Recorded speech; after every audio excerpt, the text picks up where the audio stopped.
चलो, नमस्कारम। हाँ, good afternoon. हाँ, तो जो सबसे बड़ा यूनिट था दैट इज यूनिट नंबर 3। अब तक हम लोगों ने कंप्लीट कर लिया है। अब इसके आगे के जो भी यूनिट्स है वो थोड़े इजी और थोड़े से छोटे छोटे यूनिट्स ही है, तो फटाफट खत्म करने का ट्राई करेंगे, ठीक है। नेक्स्ट यूनिट है अपना परफॉर्मेंस ऑफ कॉन्ट्रैक्ट। अब तक आप लोगों ने देखा कॉन्ट्रैक्ट क्या होता है, ऑब्लिगेशन क्या होता है, ड्यूटीज राइट्स क्या होते हैं, टाइप्स ऑफ कॉन्ट्रैक्ट क्या होता है, ये सब देख लिया ना आप लोगों ने, है ना।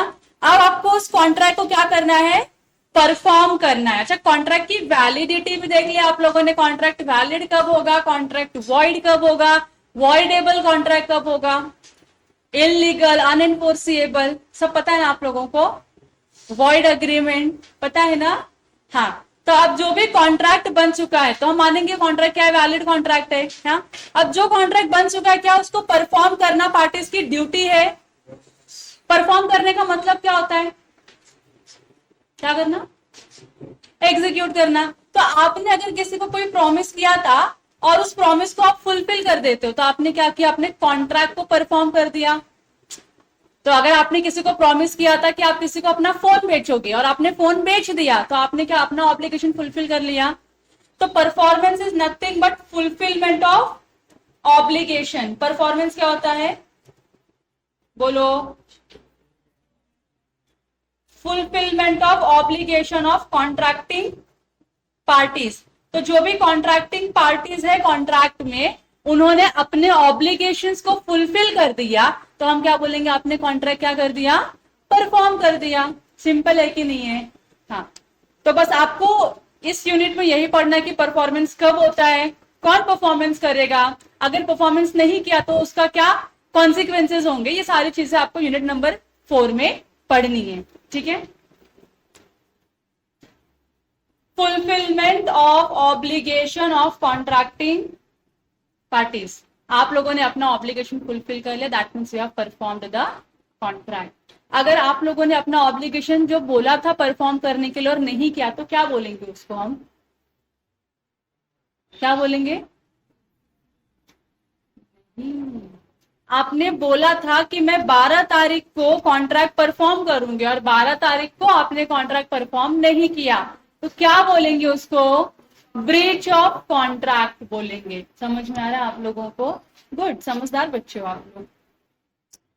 तो इस पूरे यूनिट में आपको क्या पढ़ना है, तो यूनिट का ओवरव्यू देख लो। कौन कॉन्ट्रैक्ट परफॉर्म करेगा, by whom, liability of joint promisor and joint promisee.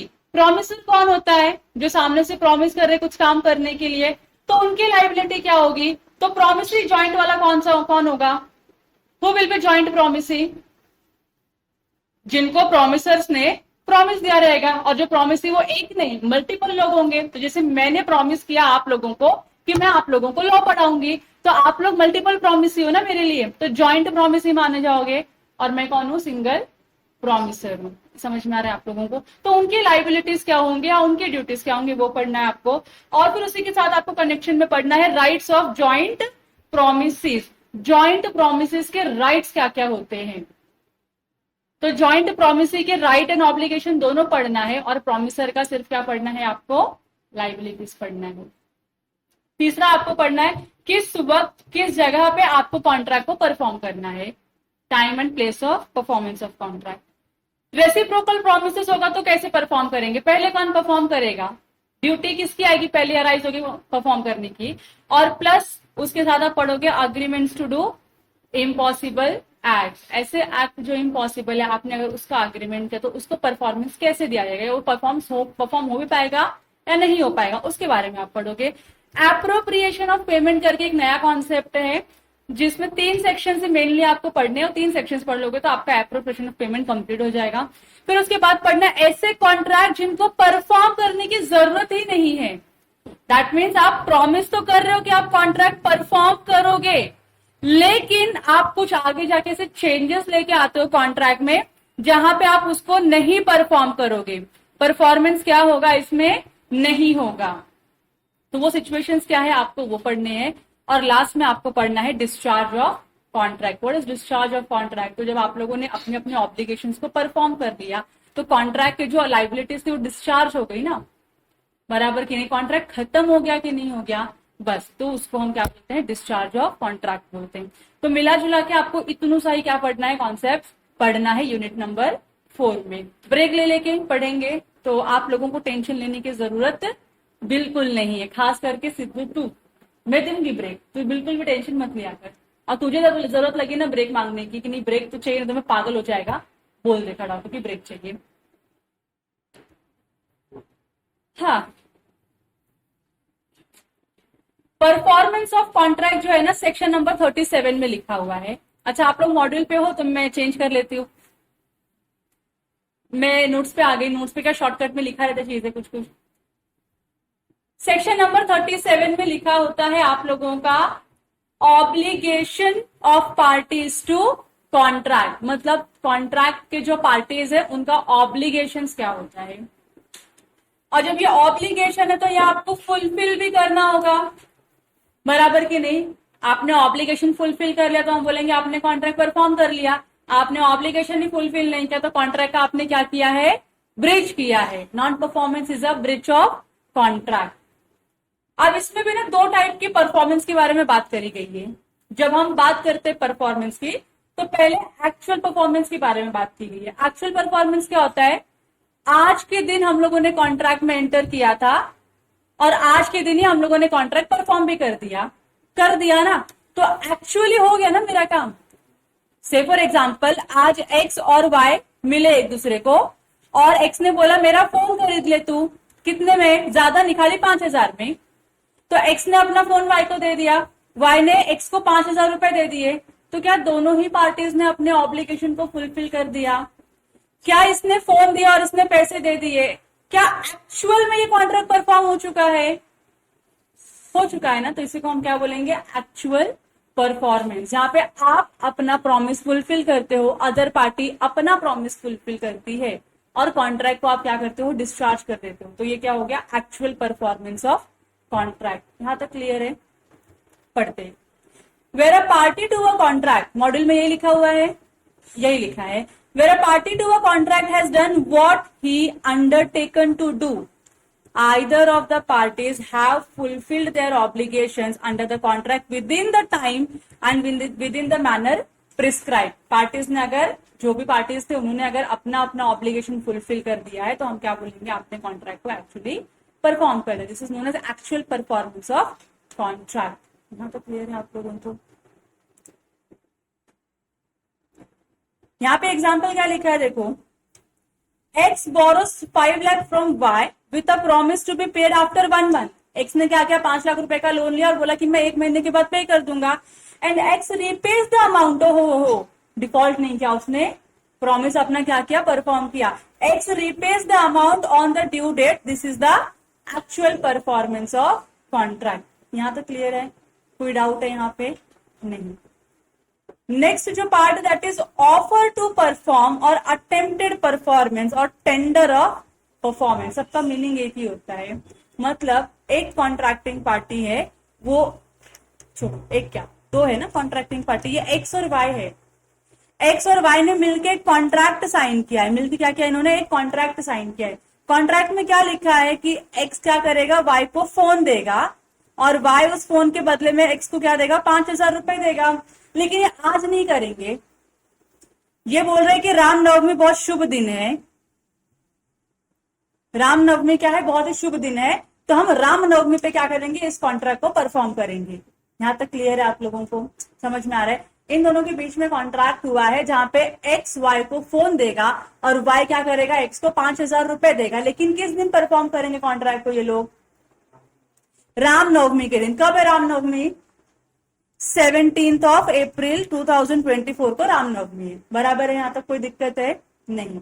अब होता क्या है सिचुएशन में, एक्स जो है ना रामनवमी के दिन कपड़े अच्छे पहन के, मिठाई का डब्बा लेके, मोबाइल को अच्छे से पैक करके वाई के पास लेके जाता है और बोलता है वाई इस मोबाइल को एक्सेप्ट करो, क्योंकि जो हमारा ओरिजिनल कॉन्ट्रैक्ट हुआ था उसके हिसाब से you are suppose to buy the phone on the Ramnavami, बराबर की नहीं। अब रामनवमी आ चुकी है तो मेरा ऑब्लिगेशन है तुझको फोन देना, बराबर की नहीं। अब तो फोन रिसीव कर, अब ये जो वाई है ना, बोलता है नहीं नहीं मुझको नहीं चाहिए, I don't want your phone. समझ में आ रहा है आप लोगों को? मतलब X is trying to sell his phone to Y on the appointed date, but Y is not ready to accept the performance of X. समझ में आ रहा है आप लोगों को? तो इसी को हम क्या बोलते हैं? ऑफर टू परफॉर्म या अटेम्प्टेड परफॉर्मेंस। मतलब आपने अटेम्प्ट तो दिया बट सक्सेसफुल नहीं हो पाए, इसी को हम क्या बोलते हैं? Attempted performance. ये ऐसा मतलब आप हर जगह पे अप्लाई कर सकते हो। आपने किसी लड़की को प्रपोज करने का ट्राई किया, इतना होप कि वो लड़की हाँ बोल देगी, हाँ कि ना, लेकिन आपने जब ट्राई किया तो उसने पूरे सामने रेजिस्ट करता, बोलती नहीं चाहिए मेरे को तेरा फ्लावर। आपने अटेम्प्ट किया और उसने क्या किया? रिजेक्ट किया, हाँ कि ना। तो इसी को हम क्या बोलते हैं? Attempted performance. या फिर इसी का नाम तीसरा क्या है? Tender of performance. What is tender? Tender again is offer only, offer of performance. यहां तक क्लियर है आप लोगों को? अटेम्प्टेड परफॉर्मेंस क्या होता है? आप अटेम्प्ट दिए और सक्सेसफुल नहीं हुए। So it may happen sometimes when the performance becomes due. जब आपका परफॉर्मेंस क्या होता है? ड्यू हो जाता है। Promisor offers to perform his obligation. Promisor तो ट्राई कर रहा है ना कि अपना ऑब्लिगेशन परफॉर्म करे, but the promisee refuses to accept the performance. तो इसी को हम क्या बोलते हैं? Attempted performance. तो दो टाइप का परफॉर्मेंस है, एक एक्चुअल है और एक अटेम्प्टेड है। क्लियर हो गया? एक्चुअल क्या है? अगर एक्स फोन लेके जा रहा है देने के लिए, वाई एक्सेप्ट कर लिया तो एक्चुअल परफॉर्मेंस हो गया। एक्स फोन लेके जा रहा है वाई को देने के लिए, but Y is not ready to accept the phone, तो ये क्या हो गया आपका? अटेम्प्टेड परफॉर्मेंस हो गया। यहाँ तक क्लियर है आप लोगों को? दोनों डिफरेंस क्लियर हो गया? ये कहाँ लिखा हुआ है? सेक्शन नंबर 37 में लिखा हुआ है। अब मुझे एक बात बताओ, एक्स ने तो अपना पूरा ट्राई किया ना, जो डेट पे, जो टर्म्स एंड कंडीशंस पे, जिस टाइम पे फोन देना था उस टाइम पे लेकर गया फोन देने के लिए, लेकिन वाई ने डिफॉल्ट किया ऑफर एक्सेप्ट करने के लिए, ऑफर ऑफ परफॉर्मेंस एक्सेप्ट करने के लिए। तो इस सिचुएशन में गलती किसकी है? एक्स की कि वाई की? वाई की है। तो क्या एक्स वाई के ऊपर स्यू कर सकता है? बिंदास कर सकता है। लेकिन मुझे बताओ, क्या वाई एक्स के ऊपर स्यू कर सकता है ये बोल के कि तुमने तो कॉन्ट्रैक्ट परफॉर्म ही नहीं किया? नहीं कर सकता ना, क्योंकि मैंने परफॉर्म किया मेरा contract, but you were not ready to accept it. तो एक्स वाई के ऊपर क्या कर सकता है? स्यू कर सकता है फॉर नॉन परफॉर्मेंस या non acceptance of the goods. यहां तक क्लियर है? लेकिन एक्स जब बोलता है ना कि मैं वाई के ऊपर स्यू करूंगा, क्योंकि जब मैं गुड्स लेकर गया वाई को देने के लिए और वाई अग्री नहीं हुआ गुड्स खरीदने के लिए, there might be some reason कि वाई क्यों नहीं। एक तो होगा कि सच में नालायक है, उसको नहीं एक्सेप्ट करना था। दूसरा ऐसा भी तो हो सकता है ना कि आपने तब बोला था 5,000 में दोगे, आज लेकर आए बोलते 6,000 देना पड़ेगा आपको कि मैं लेकर आया फोन इधर घर पे। हो सकता है कि नहीं हो सकता? आपने कुछ कंडीशंस चेंज कर दिए रहेंगे, या जो गुड्स मैंने मांगा था आपने वो गुड्स दिया नहीं, ऐसा भी तो हो सकता है ना। अगर ऐसा हुआ तो गलती किसकी है? एक्स की है, बराबर की नहीं? तो एक्स अगर चाहता है कि वाई के अगेंस्ट सूट फाइल करे और सक्सीड हो इस केस में, जहां पे वो बोलता है कि मैंने क्या किया है? परफॉर्मेंस का अटेम्प्ट दिया है और फिर मैं अनसक्सेसफुल हुआ, तो ये प्रूव करने के लिए उसके पास कुछ तो पॉइंट्स होने चाहिए और या तो कुछ तो रूल्स फॉलो करने चाहिए। तो उसमें का जो पहला रूल है, इधर अच्छे से पढ़ाती हूँ मैं आपको, conditions to be satisfied for a valid tender और अटेम्प्टेड परफॉर्मेंस। जो आप बोल रहे हो मेरा परफॉर्मेंस वैलिड है, मैंने ये किया और सामने वाले ने एक्सेप्ट नहीं किया, तो उसके कुछ कंडीशंस है, आपको ये कंडीशंस क्या करने पड़ेंगे? फुलफिल करने पड़ेंगे। If you fulfil the given conditions, तो हम बोलेंगे हाँ आपका अटेम्प्टेड परफॉर्मेंस क्या था? वैलिड था। यहां तक क्लियर है? तो वो कंडीशंस कहां लिखा है? सेक्शन 37 में ही लिखा है। तो पहला क्या बोला उन्होंने? It must B unconditional. तो जब आप ऑफर टू परफॉर्म करते हो तो ये अनकंडीशनल होना चाहिए। परफॉर्मेंस के टाइम पे आप कोई एडिशनल कंडीशन डाल सकते हो क्या? नहीं। अगर डालना होता तो कब डालना चाहिए था आपको कंडीशन एडिशनल? कॉन्ट्रैक्ट बनने के टाइम पे। कॉन्ट्रैक्ट एग्जीक्यूट, कॉन्ट्रैक्ट एंटर होने के बाद आप कंडीशंस चेंज नहीं कर सकते, तो it must B unconditional. Second point क्या बोला है? It must be made at the proper time and place.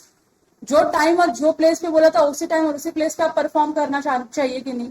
Ramnavami बोला था, आप उसको दशमी पे लेके जाके दे रहे हो, तो लेगा क्या वो गुड्स? बोलता है नहीं दशमी हमारे यहाँ अच्छा दिन नहीं होता तो मैं नहीं लूंगा, बराबर की नहीं? तो जो भी प्रॉपर टाइम और प्रॉपर प्लेस था अपॉइंटेड, उसी टाइम और उसी प्लेस पे आपको क्या करना चाहिए?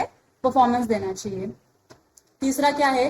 Reasonable opportunity to examine the goods. मतलब जिसको आप गुड्स दे रहे हो उसके पास रीजनेबल अपॉर्चुनिटी होनी चाहिए ना गुड्स चेक करने की, कि भाई मैंने मंगाया क्या था, मुझको मिल क्या रहा है, वो चेक करने का अपॉर्चुनिटी तो होना चाहिए कि नहीं होना चाहिए बायर के पास। यस, तो उसको आप क्या करोगे, रीजनेबल अपॉर्चुनिटी भी दोगे गुड्स को चेक करने की। अगर आपने अपॉर्चुनिटी नहीं दिया चेक करने का तो डेफिनेटली वो गुड्स आपका परचेस करेगा क्या, नहीं करेगा, बोलेगा नहीं मुझको नहीं चाहिए, आप चेक नहीं करने दे रहे तो मैं कुछ खरीदूंगा ही नहीं। बोल सकता है कि नहीं बोल सकता है? यस, तो आपको रीजनेबल अपॉर्चुनिटी भी देनी है। और लास्ट में it must be for whole obligation, ये पूरा का पूरा ऑब्लिगेशन के लिए, मतलब जो मेरा ऑब्लिगेशन है I am fulfilling, I am completing my whole obligation, you are at the same time you also you are suppose to fulfil your whole obligation. नहीं करते हो तो फिर क्या, अटेम्प्टेड परफॉर्मेंस ही हो गया ना। तो आप अपना पूरा का पूरा ऑब्लिगेशन क्या कर रहे हो, परफॉर्म कर रहे हो। ये कितने 4 कंडीशन है। अगर आप ये बोलना चाहते हो कि मैंने वैलिड अटेम्प्टेड परफॉर्मेंस दिया है तो ये 4 कंडीशन फुलफिल करनी है, अदरवाइज आप इसके ऊपर केस नहीं कर सकते हो ऑन अ ग्राउंड कि मैंने वैलिड अटेम्प्टेड परफॉर्मेंस दिया पर सामने वाले ने एक्सेप्ट नहीं किया। ये क्लियर हो गया। अब चारों पॉइंट मैंने एक अच्छे अच्छे एग्जाम्पल्स लिखे हुए, I want you to read the example, और जो एग्जाम्पल नहीं समझे वो पूछो मुझको। अगर आपको किसी भी एग्जाम्पल में डाउट है, आस्क मी द डाउट। नहीं डाउट है, सब पढ़ के होगा तो बोलो क्लियर, क्लियर, ऑल क्लियर, सबका हो गया पढ़ के, किसी को डाउट नहीं आया ना, किसी को डाउट नहीं आया, ग्रेट। प्रणाली स्टिल रीडिंग, पढ़ लो पढ़ लो। देखो एग्जाम्पल नंबर 6 में क्या लिखा है, एक्स एक क्या है, सिंगर है, एक क्या करता है, कॉन्ट्रैक्ट में एंटर करता है किसके साथ, वाई के साथ। तो एक्स वाई, एक्स कौन है आपका, सिंगर है, मानो ये कौन है, अरिजीत सिंह है। इसने क्या किया है, वाई के साथ एक कॉन्ट्रैक्ट साइन किया है जहां पे ये बोलता है कि, और वाई कौन है, मैनेजर है, वाई कौन है, मैनेजर है, जहां पे ये बोलता है कि मैं हर वीकेंड पे 2 दिन आऊंगा और क्या करूंगा, परफॉर्मेंस करूंगा यहाँ पे। to sing at his theater 2 nights in every week during the next 2 months। मतलब क्या करेगा, twice in a week plus 2 months के लिए कॉन्ट्रैक्ट परफॉर्म करेगा। मतलब क्या, जो सिंगर है आपका एक्स, वो क्या करेगा, हर हफ्ते के 2 रात को थिएटर पे जाएगा, 2 रात को परफॉर्म करेगा। ऐसा वो कितने टाइम तक करेगा, पूरे 2 महीने तक कॉन्ट्रैक्ट परफॉर्म करेगा। यहां तक क्लियर है आपको। And Y engaged to pay her ₹10,000 for each night's performance। Y ने क्या बोला, आप जितने दिन परफॉर्मेंस करोगे यहाँ पे उतने दिन में क्या करूंगा, आपको 10,000 रुपीज पे करूंगा। मतलब पर नाइट का आपको 10,000 रुपीज मिलते रहेगा। On the 6th night X wilfully absents herself from the theatre. आप जो 6th नाइट का कॉन्ट्रैक्ट को परफॉर्म करने का, मतलब इसकी ड्यूटी थी जाके सिंगिंग करने का, पर ये गई क्या वहां पर परफॉर्मेंस देने के लिए, नहीं गई। मुझे बताओ 2 महीने में कितने वीक आते हैं, 2 महीने में कितने वीक आते हैं, 8 वीक्स आते हैं, बराबर की नहीं।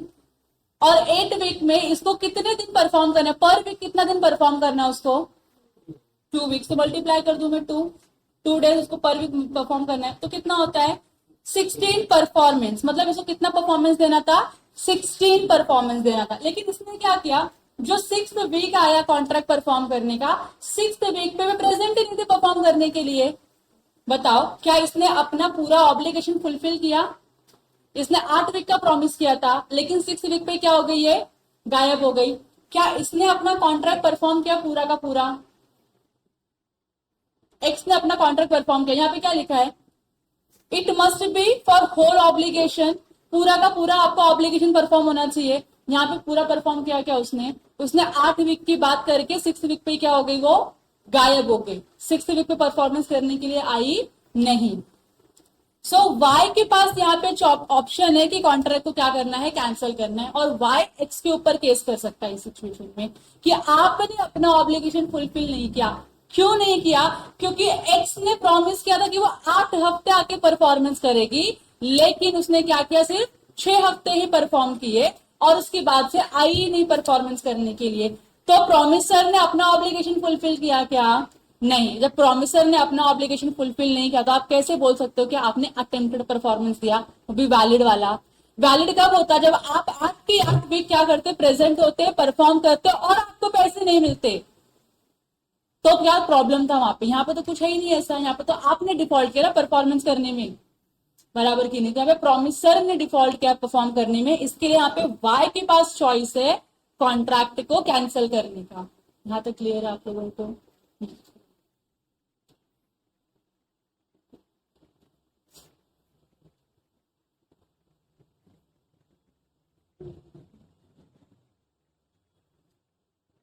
फिर उसके आगे एग्जाम्पल नंबर 7 भी उसी के कनेक्शन में है, जहां पे आपको समझेगा कि अदर पार्टी की गलती थी, फर्स्ट पार्टी की गलती नहीं, सॉरी फर्स्ट पार्टी की गलती है, प्रोमिसर की गलती है, अदर पार्टी की गलती नहीं है। ये वाला भी पढ़ लो, ये वाला भी पढ़ लो।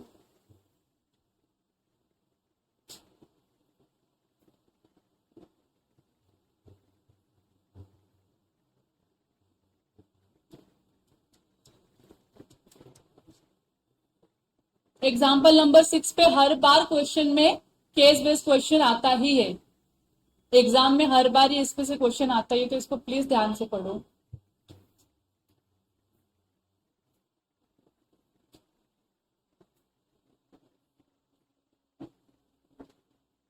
डन? पढ़ के हो गया सबका? आगे बढ़ू मैं? चलो चलो, जो नेक्स्ट सेक्शन है that is section number 40, 41 and 42, 3 section है। क्या लिखा है? बाय हुम अ कॉन्ट्रैक्ट में बी परफॉर्म। मुझे बताओ, अगर एक्स ने वाई को प्रॉमिस किया है फोन बेचने का और वाई ने प्रॉमिस किया है इन रिटर्न उसको पैसे देने का, तो मुझे बताओ इस सिचुएशन में कौन कॉन्ट्रैक्ट परफॉर्म करेगा? हाँ, एक्स ने प्रॉमिस किया है, X is the promisor, X is the promisor, Y is the promisee. X ने वाई से प्रॉमिस किया कि I will sell my phone to you, Y ने उसको एक्सेप्ट किया और बोला कि I will pay 5,000 for that, बराबर की नहीं? वैलिड कॉन्ट्रैक्ट है कि नहीं है? अब यहाँ पे एक्स ने प्रॉमिस किया है ना, तो कॉन्ट्रैक्ट परफॉर्म कौन करना चाहिए? ये वाला एक्स परफॉर्म करना चाहिए। मतलब फोन पहले कौन देना चाहिए? एक्स देना चाहिए। तो जनरली क्या होता है, कॉन्ट्रैक्ट कौन परफॉर्म करेगा उसका आंसर निकालने के लिए तो सबसे पहला जो प्रायोरिटी या रैंकिंग मिलता है तो प्रॉमिसर खुद होगा ना, जिसने प्रॉमिस किया वही परफॉर्म करना चाहिए। क्योंकि अगर किसी और को परफॉर्म करना होगा तो दूसरा पार्टी क्या करेगा? प्रॉमिस करेगा। तो फर्स्ट प्रायोरिटी पे जो भी प्रॉमिसर होता है that person is liable to perform the contract, बराबर की नहीं?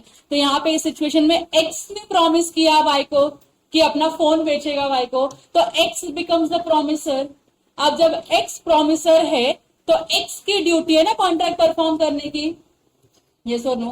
तो यहाँ पे लिखा है पहला प्रॉमिसर हिमसेल्फ। सबसे पहले प्रॉमिसर को हम क्या देंगे? चांस देंगे कि आप पहले कॉन्ट्रैक्ट परफॉर्म करो। If there is not something to in the contract to show that it was the intention of the parties that the promise should be performed by the promiser himself, such promise must be performed by the promiser। अगर contract करने के time पे आपको intention clear होता है कि ये contract कौन परफॉर्म करेगा, तो प्रॉमिसर परफॉर्म करेगा, उसका इंटेंशन है, तो he only has to perform the contract। This means contract involves the exercise of personal skill, diligence, or which are founded on the personal confidence between the parties must be performed by the promiser himself। तो ऐसे contract जिसमें personal skill लगता है या जिसमें diligence लगता है, जो पर्सनल कॉन्फिडेंस के ऊपर बेस्ड है, वो कॉन्ट्रैक्ट कौन परफॉर्म करना चाहिए? प्रॉमिसर ही परफॉर्म करना चाहिए, बराबर की नहीं? तो आपको याद आ रहा होगा पॉसिबिलिटी ऑफ परफॉर्मेंस में मैंने आपको एग्जांपल दिया था, एम.एफ. हुसैन और मैं, बराबर की नहीं? एम.एफ. हुसैन की अगर डेथ हो गई, can it be performed by his son और हिज डॉटर? पर्सनल नेचर का है ना, तो वो कॉन्ट्रैक्ट तो उनको ही परफॉर्म करना पड़ेगा। अगर वो मर गए तो कॉन्ट्रैक्ट परफॉर्म हो पाएगा क्या? नहीं, तो कॉन्ट्रैक्ट क्या हो जाएगा? फिर वॉइड हो जाएगा, बराबर की नहीं? ये समझ रहे आप लोगों को? मैंने किसी के साथ कॉन्ट्रैक्ट किया, मैंने बोला कि मैं आपको 1000 kg ऑफ वीट दूंगी, लेकिन मेरा वीट खराब हो चुका था, मुझको पता ही नहीं था, उसके अंदर पानी चला गया था बहुत ज्यादा, हाँ कि ना? अब परफॉर्मेबल है क्या ये कॉन्ट्रैक्ट? नहीं परफॉर्मेबल है। लेकिन अगर होता तो पहले किसकी ड्यूटी थी? मेरी ही ड्यूटी है ना, मेरा वीट है, मेरा गोडाउन है, तो मुझको ही देना पड़ेगा ना वो आपको सप्लाई, बराबर की नहीं? जहां पे अगर पर्सनल नेचर या पर्सनल स्किल इन्वॉल्व होता है, वो कॉन्ट्रैक्ट प्रॉमिसर जो है ना उसको ही परफॉर्म करना पड़ेगा। अगर पर्सनल स्किल वाला कॉन्ट्रैक्ट नहीं है तो it can be performed by promisor और it can be performed by any other person. यहाँ पे क्लियर है आप लोगों को? देखो एग्जाम्पल क्या लिखा है, A promises to paint the picture of B and this must be performed by promiser himself. यहाँ पे बी सॉरी ए क्या, ये किसी और को बोल नहीं सकता कि तुम जाओ मेरे बिहाफ में पेंटिंग बना दो उसकी या उसकी पिक्चर बना दो. ए ने बोला, अब ए जब प्रॉमिस कर रहा है किसी की पिक्चर बनाने की, तो यहाँ पे पर्सनल स्किल लगता है, वो कोई और नहीं कर सकता जो ए कर सकता है, तो it has to be performed by A himself. यहाँ तक क्लियर है? एक्नॉलेज करो हाँ बोल के. हाँ बोला तो यस बोलते हो, यस बोला तो हाँ बोलते हो. कैसे कंफ्यूज लोग हो तुम लोग.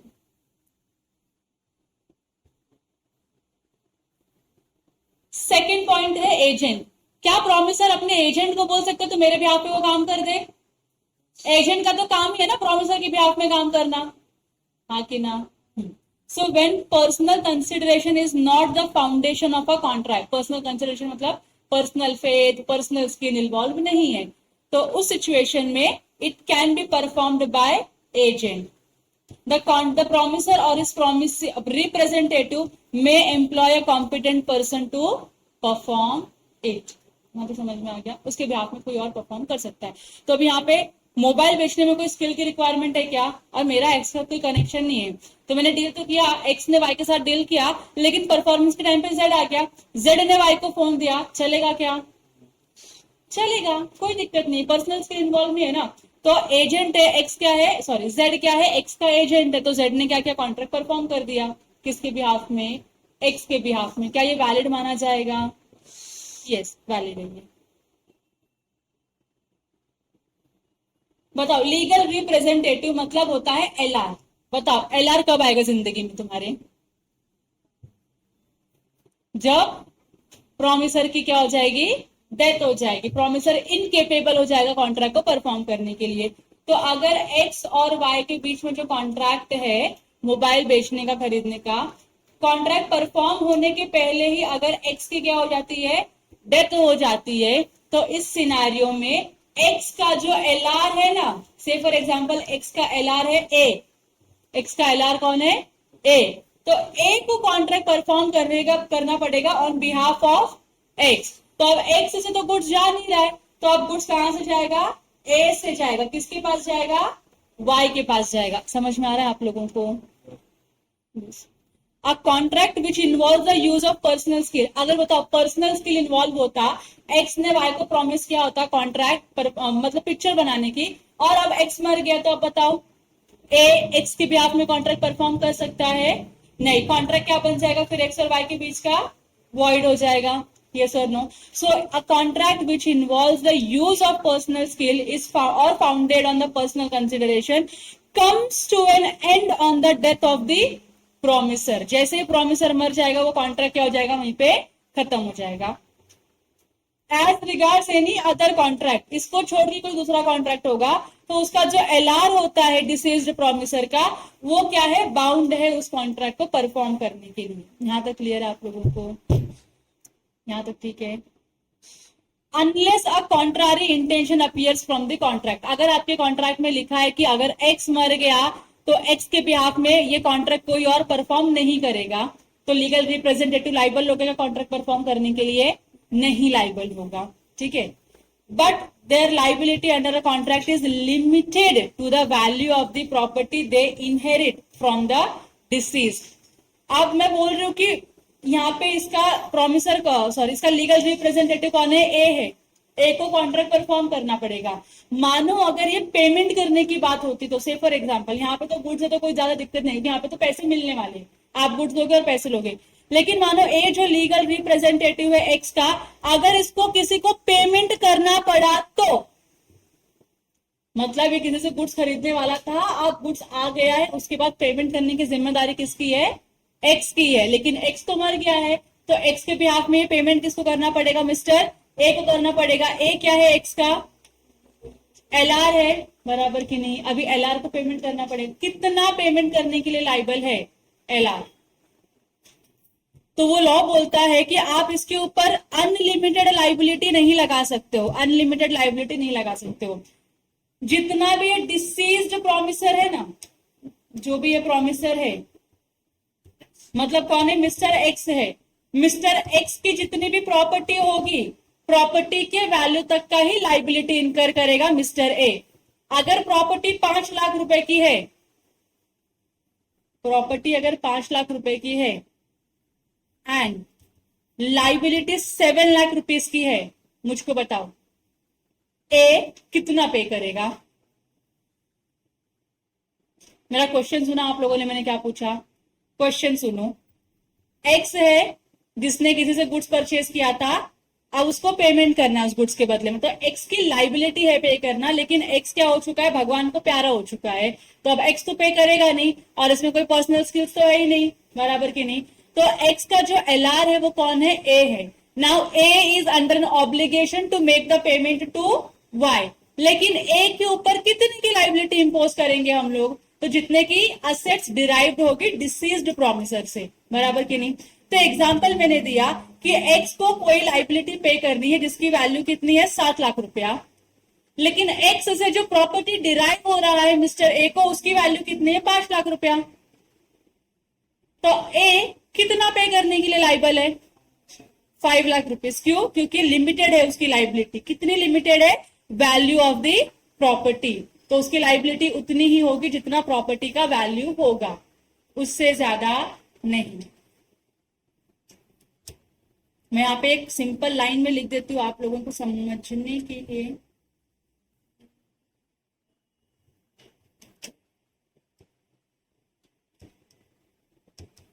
Liability of LR is restricted to the value of assets derived from ASED, deceased promisor,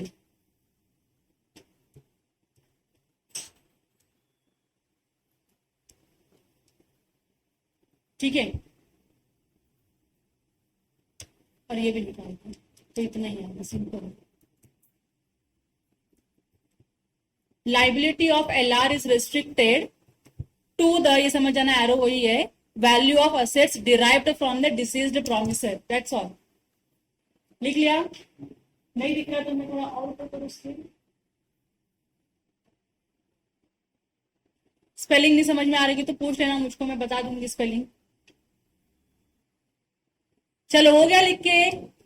यहां तक लिख के हो गया सबका? मुंडी मत बुला, हाँ बोलो। अभी एग्जाम्पल पढ़ो, example number 9 quickly. Example number 9 read करो, और डाउट्स रहेंगे तो पूछो। एग्जाम्पल नंबर 10 पढ़ो, इजी है। हो गया पढ़ के?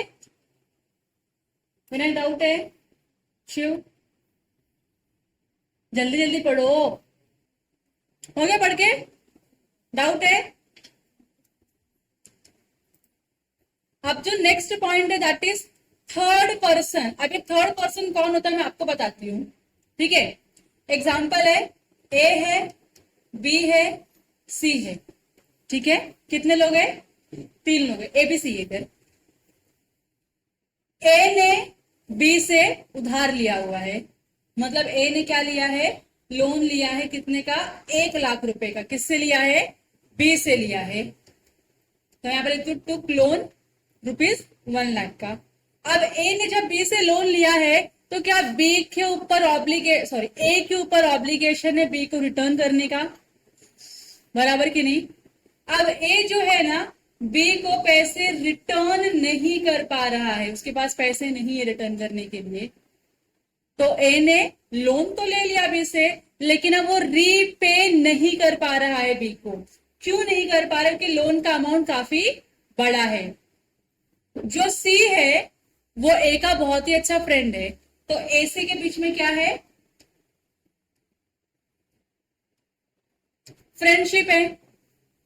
हाँ, ए सी के बीच में फ्रेंडशिप है। इसके लिए सी ने क्या बोला ए को? तो टेंशन मत ले, मैंने बी को 60,000 रुपीज पे कर दिया है।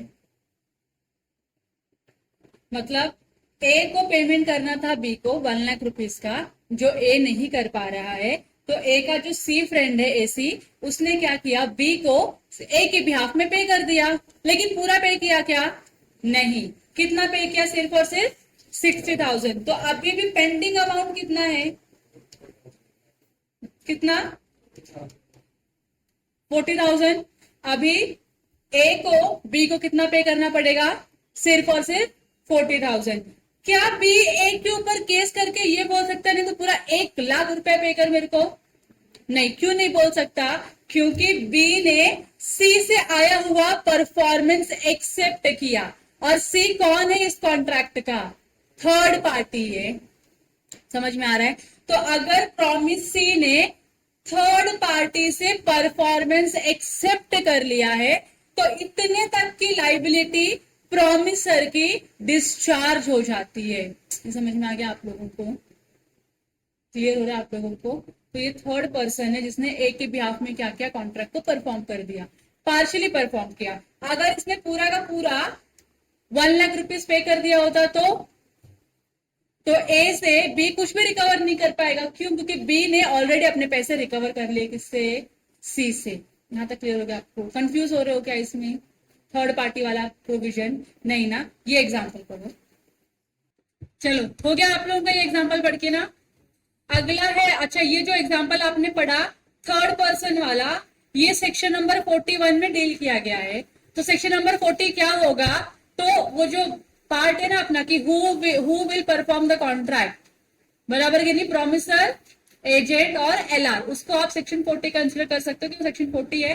41 में लिखा है थर्ड पर्सन के बारे में, एंड सेक्शन 42 में लिखा हुआ है joint promisors. Who is joint promisor, ये पहले आपको समझना जरूरी है। प्रोमिसर कौन होता है, the one who gives the promise to do something और नॉट टू डू समथिंग, बराबर की नहीं। तो यहां पे ऐसा हो सकता है क्या, x plus Y,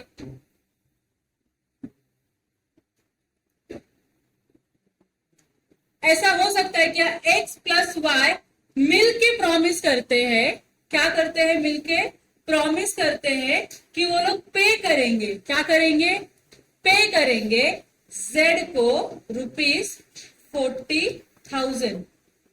can it be done, x है और y है, ये दोनों साथ में आए, दोनों साथ में मिलके बोलते हैं कि हम दोनों मिलके क्या करेंगे, मिस्टर Z को 40,000 रुपीज पे करेंगे। ये क्लियर है आपको। पहले तो बताओ क्या ये वैलिड है, is it valid, answer is yes, it valid, ये वैलिड कॉन्ट्रैक्ट है, आप पे करोगे डेफिनेटली। इन रिटर्न आपने कुछ ना कुछ तो लिया तभी आप उसको पे कर रहे हो। तो क्या यहाँ पे x और y ज्वाइंट प्रोमिसर हो सकते हैं, प्रोमिसर बोलने में तो सिंगल पर्सन, अगर सिर्फ x ने, अगर मानो ये y नहीं है, अगर सिर्फ x ने प्रॉमिस किया पे करने के लिए z को 40,000 रुपीज, तो ये सिंगल हो गया, अपना नॉर्मल कॉन्ट्रैक्ट हो गया, सिंगल प्रोमिसर सिंगल प्रोमिसी, कोई दिक्कत है इसमें नहीं। लेकिन अगर x के साथ y भी आता है और बोलते चलो साथ में मिलके हम क्या करेंगे, z को पैसे देंगे, तो अभी जब इन दोनों ने मिलकर पेमेंट किया z को 40,000 रुपीज का, तो क्या इन दोनों को हम जॉइंट प्रोमिसर बोलेंगे, जॉइंट प्रोमिसर और सिंगल प्रोमिसी है सामने, सिंगल प्रोमिसी की प्रॉमिस किसको कर रहे हैं, एक ही इंसान को कर रहे हैं, तो this person is single promisee and this person are joint promisors. तो क्या लिखा है जॉइंट प्रोमिसर्स के बारे में, व्हेन 2 और मोर पर्सन्स, जरूरी है 2 लोगों को, अच्छा एक के साथ जॉइंट प्रॉमिस हो सकता है क्या, मिनिमम तो 2 लोग चाहिए। तो व्हेन 2 और more persons have made a joint promise, जब 2 या 2 से ज्यादा लोग मिलकर एक प्रॉमिस करते हैं, then unless a contrary intention appears by the contract, all such persons must jointly fulfil the promise. मतलब x ने अगर बोला है कि मैं 20,000 पे करूंगा, y ने बोला है मैं 20,000 दूंगा, तो इन दोनों को मिलकर कॉन्ट्रैक्ट को परफॉर्म करना होगा by paying 20,000 each. Yes. If any one of them dies, what if अगर x मर गया तो x का क्या लग जाएगा, x मर गया तो x का कॉन्ट्रैक्ट कौन परफॉर्म करेगा, x का LR करेगा ना, तो x का क्या आ जाएगा, LR आ जाएगा। तो x का LR प्लस y, ये दोनों मिलकर क्या करेंगे, कॉन्ट्रैक्ट को परफॉर्म करेंगे और z को 40,000 रुपए देंगे, बराबर की नहीं। व्हाट इफ y भी मर गया तो y का LR आएगा, तो यहाँ पे y का LR लिख दोगे आप, y का LR प्लस x का LR दोनों मिले किसको पेमेंट करेंगे, z को पेमेंट करेंगे। यहाँ तक क्लियर है। प्रोमिसर की बात करें तो we will restrict our discussion to the promisor itself. Promissory पे आएंगे तो जो तुम्हारे अंदर जो हंसी आ रही है ना, मेरे को दिख रहा है, समझ गया मुझे तुम क्या बोलना चाहते हो, वो आगे डिस्कस करेंगे, ठीक है। If his legal represent if any one of them dies, his legal representative must jointly with the surviving promiser, surviving promiser कौन था पहले एग्जांपल में, y था, fulfill the promise। if all of them dies, मतलब पता नहीं क्यों सबको मारना ही चाह रहे हैं हम लोग, अगर सबके सब मर गए तो the legal representatives of all of them must fulfill the promise jointly। ठीक है, यहाँ तक क्लियर है आप लोगों को। अब ये छोटू सा एग्जांपल है, क्विकली रीड करो, क्विकली, तुम्हारे पास 1 मिनट का टाइम है। हो गया पढ़ के, डाउट है, गुड। अगला है liability of joint promisors and promisee. अगर जॉइंट प्रोमिसर है तो उसकी लाइबिलिटी क्या होगी, जॉइंट प्रोमिसी है तो उसकी लाइबिलिटीज क्या होगी, वो हमको डिस्कस करना है। और उनकी लाइबिलिटी डिसॉल्व कैसे होगी वो भी हम डिस्कस करेंगे। Do you want to take a break? Yes, take a break of 8 minutes, precisely 8 minutes का ब्रेक है।